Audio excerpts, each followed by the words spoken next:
this short video, I'm going to explain how you can avoid double MFA prompts when using identity federation with OCI. In this specific example, OCI is federated with Entra ID, formerly known as Azure AD. What will happen when a user logs into the OCI console is that they will firstly need to authenticate to Entra ID, where they will then receive an MFA prompt. After that, they will then receive a second MFA prompt from OCI IAM, and what we'd like to do is to avoid that. To demonstrate, I'll show you exactly what that looks like to the end user. So I'm going to log into my tenancy using Entra ID that the tenancy is configured to federate with. So this takes me to the Microsoft login page where I'll put in the username of my Entra ID user. I'll then put in the password for the user account. And once I've authenticated, this will then prompt for MFA, which is how my Entra ID tenant has been configured.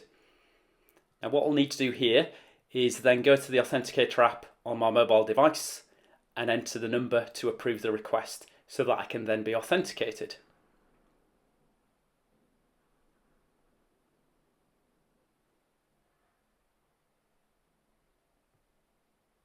Now what then happens is I then get redirected to OCI, where I then have to put in the passcode from the Oracle Authenticator app, essentially meaning to log into my tenancy, I need to perform 2 levels of authentication.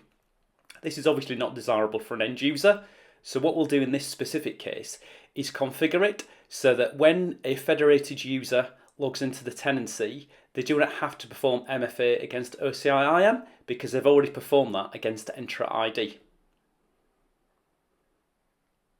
And this is how we'll do this. So I'm logged in as an administrator to my tenancy. We'll go to Identity, Domains. I'll then select the domain in question, which is the default domain I'm using for this example. Once we've done that, we need to go into Domain Policies. And within that, there is a default policy for the OCI console. We then need to go to the sign-on rules and add an additional rule specifically for users that authenticate using Entra ID. We'll receive a pop-up to warn us that we're making changes to the security policies, which do potentially have some implications. I'll call this rule MFA bypass for Entra. I'll select the identity provider that's registered with IAM, which is Entra ID. And I'll just take you through the settings. What we essentially need to do here is to ensure that for users that authenticate using this identity provider, that we allow access and we do not prompt for an additional factor of authentication. So we'll keep that unchecked. I then need to consent to the change and provide a reason for it. And in this specific case is because I've got MFA configured an external IDP, therefore there is no point in me doing a double pass there. What we then need to do is make sure that the MFA bypass for Entra rule is at the top of the list. So we'll edit the order.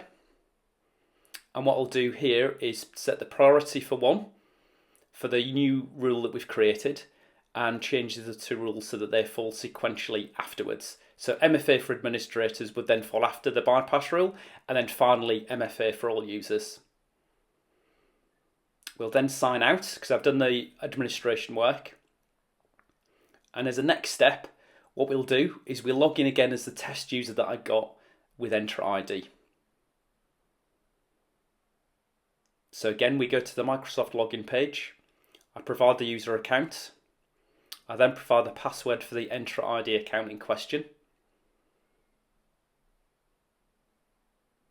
Once that's been done, again, I need to go to the Microsoft Authenticator app to provide the number. So then complete the MFA authentication.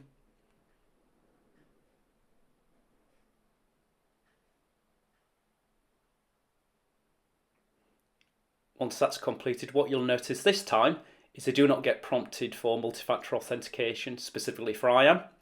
So by configuring this specific rule, we've managed to bypass the second MFA prompt, making life a little bit easier for end users.